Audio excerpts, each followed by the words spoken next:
Hello, hello, hello, and welcome to episode 2 of the Wild Walk of Fame. We launched this series last week with our inaugural entry into the Wild Walk of Fame, which was the shark.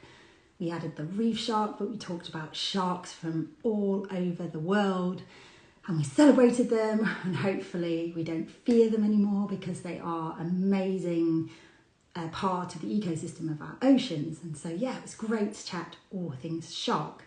Now this week we have something completely different for you, and I'm going to jump into it just in a second, but before I do, we have a very strange yellow thing in the sky here in Bristol, which is really throwing me out. I don't know about you, but the sun has decided to make an appearance, so I am really quite thrown by that. So yeah, let's hope it's here to stay, and we even have blue sky, which is absolutely amazing. So anyway, hope you've got a lovely day as well, and that we can pretend it's actually summer, because it's not shown up yet, has it? Anyway, let's crack on with the Wild Walk of Fame, because that's what we're here for. Now, I don't know if my craft skills are up to much, and whether you'll guess, if I pop these on, who we might be talking about today, like whether have I captured the essence of this animal in my ears. Let's find out. So I'm going to bring in my little curtains, if you can see those, and we're going to do the big reveal, see if it works. Worked last week, don't let me down, curtains. Are we ready? Who's going to be behind the curtains today? It's the koala. So yeah, if you didn't guess from my ears, then here we have, inside the curtains, the koala. So the koala is our second entry into the Wild Walk of Fame. Now, the koala is a very, very, very special animal in our house. Our youngest, who is 3.5, has had koala since the day she was born. He's looking a little bit sorry for himself now, or she. He changes. She, he, they, depends on the day. But koala has been loved to bits. Koala has been everywhere with her. Koala is her absolute most special friend. But it doesn't just stay with her very special cuddly friend. She loves all koalas. She can't get enough of koalas. She has a koala onesie, which is like the cutest thing ever, which her uncle bought her for Christmas. And yeah, so I thought that we couldn't ignore the koala. Koala has to be right up there at the beginning of the Wild Walk of Fame, because koalas are so special to us in our family. So I'm going to share some lovely facts with you. She'll be chuffed as well that koala starred in this video today. I'll show her when she gets home. But yeah, we're going to share some koala facts today. So my first fact is that koalas have fingerprints just like humans. So they're all different. So you could take a koala's fingerprints and it would be different to the next koala's, which is kind of mad. And they also have 5 fingers, although they're, can't really do it, but they're kind of split. So you've got 3 and 2, but it essentially gives them an opposable thumb, which means that they can grip. Now, one really important thing when we're talking about koalas, I'm going to move this in here, who's in our little board book. Koalas are often called koala bears, but they are not koalas. They're not bears, sorry, not koalas. They're not bears, and we need to stop calling them bears, right? They're marsupials, and they're much, much closer to the kangaroo family than they are to any of the bear species. And their babies are called joeys as well, and the babies live in their pouches until they're fully developed. So yeah, we need to stop calling them koala bears, because they are not bears. So I'm glad we cleared that one up. Hopefully I'm never going to call it a koala bear ever again. So yeah, so speaking of the babies, we've even got a little baby koala here, who's actually very unimaginatively called baby koala. But they're only 2 centimetres when they're born, which is probably the size of your thumbnail, or maybe the very top bit of your finger, so really teeny tiny. And they weigh a single gram, and they kind of look like a little pink fleshy jelly bean. They haven't got ears, they haven't really got any features. They've got front claws so they can climb, but apart from that, they look absolutely nothing like an actual koala. They just look like a little pink blob. but they are an amazing little pink blob. And when they're born in the kind of usual way that a mammal is born, they climb up the mum and into the pouch. So their instinct is so strong that they know exactly where the pouch is, and they climb all the way up, go into the pouch and latch on for their first drink of milk, which then keeps them safe as they grow. And they'll stay in that pouch for around 6 to 7 months as they get bigger and bigger.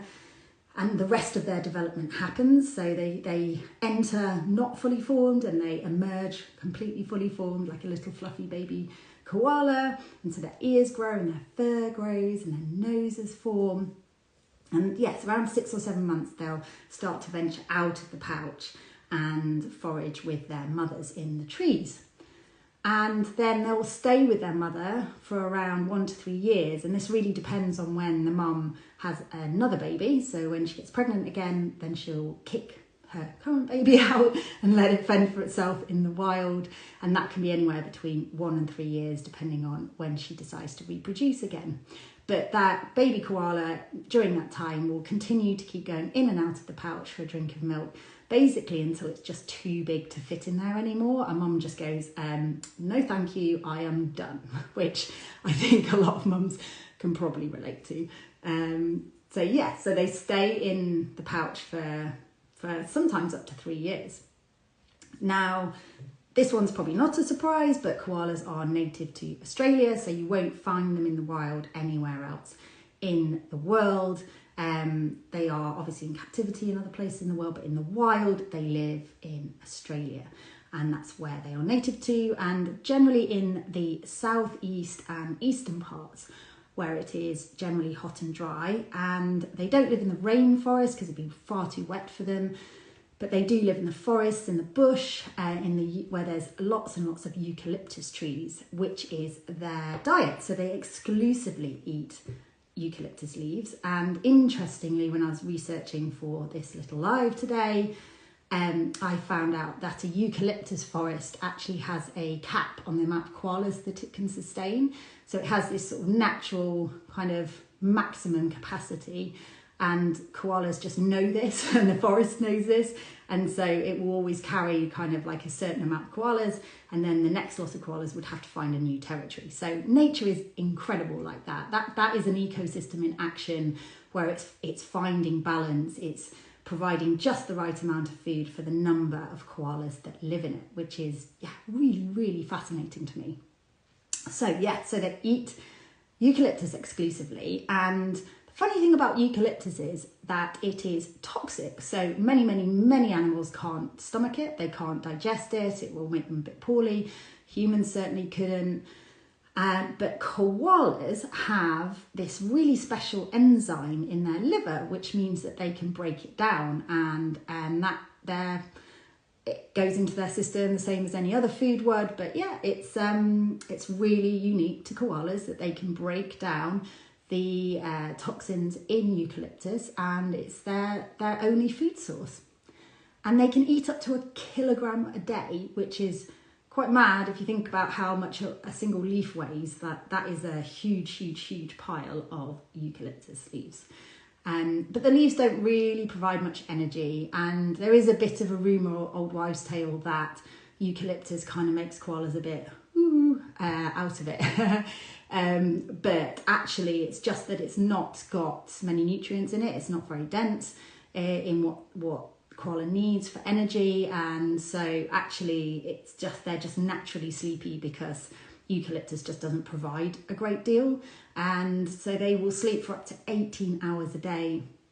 They're actually nocturnal, so they will come out at night when it's much cooler, and that's when they'll do their sort of roaming around and do a lot of their feeding. But they're very, very sleepy, and that's due to the fact that their food just doesn't contain much energy and much nutrients. And they're not particularly sociable, so they'll live all by themselves most of the time, rather than in groups and finding a lovely nook of a tree to snuggle down in. And they can live for around 15 years or so in the wild, which I suppose is a similar age to a domestic pet dog. And now one of their really distinctive features is this lovely little wooden tile, which is a gorgeous illustration on it, is their big black nose. Now, this isn't just for show, this isn't just a decorative feature. They actually have a really, really good sense of smell.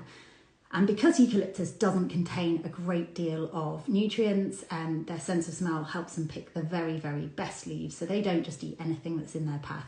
They sniff out the best ones to eat using their big, black, lovely, leathery nose. Now, koala, the name koala, actually means no drink in the northern Aboriginal dialect of Northeast Australia, and it's obviously not a direct translation, but that is kind of how it's thought that a koala got their name. That they actually, unless it's incredibly hot and rare circumstances, koalas as a rule do not need to drink anything. So they get all of the liquid, all of the moisture that they need from eating their eucalyptus leaves, and that keeps them hydrated. And the only time that they really need to top it up with a drink from like a river or a stream or a lake or anything like that is when it's like really, really incredibly hot or a drought or anything like that, and there's perhaps not enough food around. But as a rule, koalas don't need to drink anything, which is really quite fascinating as well. And that is where their name comes from, the old Aboriginal for no drink. So I've been really lucky enough to see some koalas in Australia. When, again, I think I've told you this many times before, but we used to live in Singapore. We have family down in Australia, and so actually Singapore and Australia are not that far apart, and we were lucky enough to pop down to visit, and we saw some koalas. Now, they weren't completely in the wild. They were in a kind of a managed forest, so they have rangers that look after them, but they are left to their own devices. They forage for food, but it's a protected environment for them where tourists are invited to come and see them. And so we got to see some sleepy little koalas up in the tree. And I would say that if you ever have the chance to go to Australia, then it has to be really high on your list to go and see them, because you won't see them anywhere else in the world. And they are such a gorgeous, special animal that, just a really, really amazing memory. Now, in not so nice news, koalas are actually endangered. So as of 2022, they're on the endangered list of animals, and that's mainly because of us humans and climate change. So deforestation and habitat loss is one of their absolute biggest threats, as they're losing more and more of their home, more and more of their food supply, and we're encroaching on their territory. And of course, as temperatures rise and bushfires and all those kind of things, that they are up against it, and especially because they're so sleepy and they don't really move around a great deal, so they're having a hard time adapting to the modern world. So if you want to help koalas, there's loads of charities. Have a little look online. There's tons of information about it, about how you can help support the work of the conservationists who are looking after koalas and hopefully preserving them for future generations. But I think if you can get your little ones on board about how amazing koalas are, then that's a really, really good start in wanting to protect them in the future as they grow up, because they will love them as much as I do. Now, finishing on a high, because obviously that wasn't such a good note, and you know that I love books as much as I love animals, and I meant to bring them down to show you, but I've forgotten. There's always one thing, isn't there? I'm still learning, and as much as I prepare, there's always something that I forget. But anyway, so I've got 3 book recommendations for you to go and look up, and I will put these in my story so that you can see what the covers look like and the actual details of them. But our very first recommendation that we absolutely love in our house is The Koala Who Could by Rachel Bright and Jim Field. And it's all about Kevin the koala, who doesn't like change, who doesn't like coming out of his comfort zone. It doesn't matter what his friends say to him, he just doesn't want to change from the day in, day out normality. But he realises at the end that change isn't so bad, and that he can move out of his comfort zone, and when he does, brilliant things happen. So what a lovely, lovely moral to the story for your little ones, about just pushing themselves that little bit and saying yes instead of no, and that great things can happen. And of course, Jim Field's illustrations are divine, so yeah, as much in that one for the adults as the kids. The second book, all about koalas, that I really, really love is Koala Lou, and that's by Mem Fox, who is a very celebrated Australian author and illustrator. Again, really, really stunning illustrations. And Koala Lou, it's all about trying to, she thinks she's got to win back her mum's love because her siblings have come along and she's no longer the centre of attention. And she misses her mum saying, Koala Lou, I do love you, which I love that little phrase.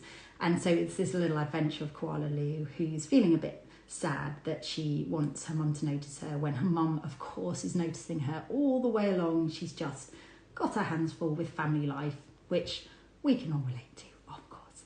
And then finally, for the very youngest readers, Who Doesn't Love a Usborne? That's not my range, and of course they have a koala edition of that, so that It's Not My Koala, and our 3.5-year-old still loves that one. She will go through and she loves all the touchy-feely things, and she loves the fact that at the end, she can relate it to her own little koala. So for the very youngest readers, of course, the It's Not My Koala is always a really huge hit. And like I say, I'll put all 3 of those books in my story so that you can see the covers, since I have not managed to bring them with me. Always something, always something. But yeah, anyway, so that is our Wild Walk of Fame for today. That is all about koalas, very, very special to me and our family.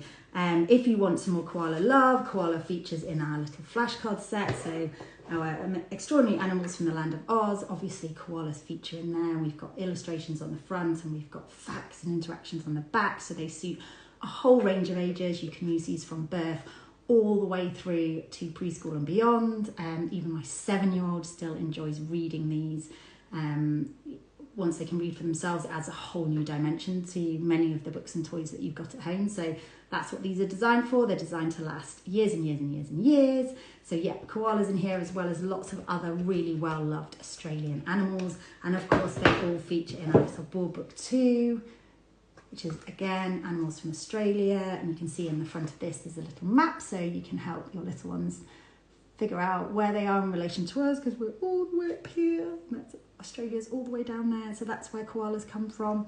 So yeah, they're all available in the shop online. And yeah, and one more thing is the Wild Walk of Fame exists as a podcast as well as an Instagram live, so you can listen again on whatever podcast platform that you enjoy listening to. Currently it's on Spotify, it's on Apple Podcasts, and it's on Amazon Podcasts. So so wherever you like to listen, if there's any other places, do let me know. But you can have a listen back, share it with your little ones if they love listening to facts. We run through all of the things that I've talked about and maybe a few more. So tune in next week for the Wild Walk of Fame episode 3. I'll have both my kids at home with me, which will be interesting. Maybe they'll want to help. Maybe I'll be able to keep them out.